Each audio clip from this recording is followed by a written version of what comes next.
Y ya acá vemos dos casos de éxito rápidamente en los que, entendiendo este contexto del riesgo, dos organizaciones en las que tuve fortuna de dirigir proyectos de gestión de la continuidad del negocio, se terminaron implementando estrategias increíbles de resiliencia organizacional. La primera tenía que ser, está cantado, una empresa del sector de healthcare. Esta empresa básicamente implementamos sus planes de continuidad de negocio, una empresa con muchos negocios, creo que 8 negocios, muy grande, y en el que se corrió todas las etapas de la gestión de la continuidad de negocio. Y eso nos permitió, sobre todo lo que quiero que les quede como muy fijo, es que se definieron unas prioridades de recuperación. Claro, el negocio de salud era uno de esos negocios prioritarios. Por allá en el año 2015, imagínense, se estaba ya trabajando en esto, afinándolo. Se definieron estrategias, muchas estrategias, desde qué pasaba si la clínica con 200 camas se destruía, ¿de acuerdo? Por la razón que fuera, por un sismo de 10 puntos, toquemos madera. Se pensó en muchas estrategias para recuperar ese negocio. Comprar trailers, 2, 4 millones de dólares por cada trailer para tener salas ambulatorias, salas de cirugía, shelters para tener esas mismas instalaciones. Claro, medidas de robustecimiento de las instalaciones actuales, etc. Pero lo impresionante es que en medio del desarrollo de ese proyecto, se estaba también desarrollando un proyecto de crecimiento orgánico en el que se pensaba construir una clínica. Entonces, se juntó el crecimiento orgánico con los temas de riesgos y resiliencia. Entonces, se dijo en algún punto, si se destruye la clínica, estas 200 camas, y las pérdidas diarias son de 500 millones día, entonces, y nuestros mapas de riesgo muestran que el umbral inmanejable es perder una cifra X a la cual se llegaría si estuviéramos cruzados de brazos sin un plan B en el día 17. Recuerden la historia del pavo, entonces ya no son 1001 días, sino son 17 días. O sea, entonces, si la clínica se destruía en 17 días, salíamos del mercado, para abreviar.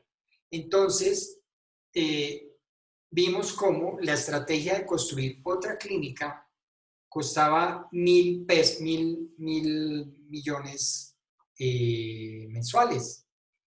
Bueno, no puedo dar más detalles, pero fíjense que alguien con sentido común podría decir, es que si ocurre, si se materializa el riesgo y se destruye la clínica, en 2 días se estaría pagando el valor mensual de la nueva clínica.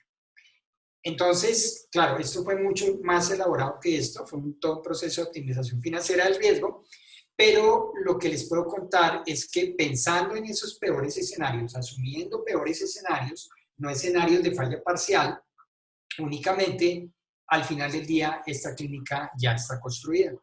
Se inauguró hace más de un año, hubo una reinauguración hace poco e incluso eso le ayudó a la ciudad donde está instalada esta clínica porque, claro, allí había otras capacidades de unidades de cuidados intensivos adicionales para una ciudad que requería como Bogotá 2.000 unidades de cuidados de incentivos para atender la pandemia. ¿Ok? Entonces, esto es impresionante, claro. Aquí pues se implementaron las estrategias, se documentó un plan de continuidad del servicio y se probaron esos planes, más temas de gobierno, de planes de manejo de crisis, etcétera, etcétera. Entonces, este es el mensaje que quiero dejarles. Algo similar ocurrió con una empresa en la que tuve la fortuna de estar en el sector eléctrico, una de las más grandes de Colombia, en la que haciendo todos estos procesos con muy buena data, de mirar los escenarios de impacto de lo que significaría la interrupción de la operación de sus centrales, esa muy sólida analítica de datos y esa buena optimización financiera de riesgos de los escenarios de impacto en los que ya no estábamos enfocados como en el antes de que el riesgo se materializara, sino en los efectos. O sea, ¿qué pasa si la planta de generación se para? Claro, hay que recordar que en el sector eléctrico el negocio es la disponibilidad de esos grandes activos, ¿no? Entonces, es algo natural a este tipo de negocio. Y una de las estrategias es precisamente que se fortaleció la redundancia de esas centrales de generación eléctrica y eso iba hasta el hecho de comprar turbinas de generación. ¿De acuerdo? Entonces, ¿cómo se logra esto? Asumiendo el peor escenario, pero asumiéndolo en serio, asumiendo ese reto y lográndolo con una buena analítica de datos, una buena evaluación financiera de las estrategias de nuestro plan de continuidad para que sólidamente pudiéramos implementar este tipo de estrategias.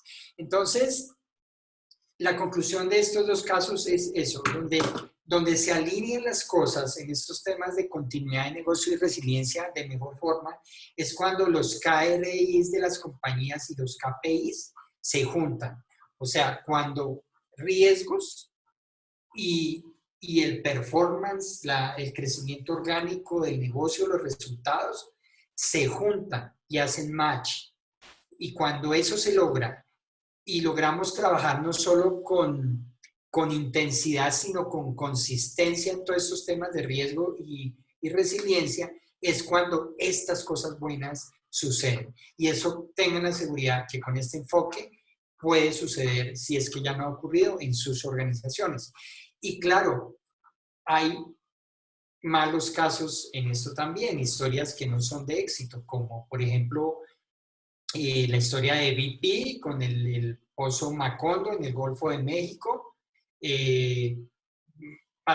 Por favor, vean la película de Horizonte Profundo en español, en donde ustedes pueden ver todo lo que ocurrió allí, cómo por acelerar cronogramas y resultados de este proyecto se hicieron cosas que o omitieron controles o omitieron auditorías, etcétera, que llevaron a hacer unas operaciones que no fueron seguras y que generaron el mayor desastre medioambiental que ha habido en esta zona del planeta en los últimos años, con sanciones grandísimas del Departamento de Justicia hacia BP.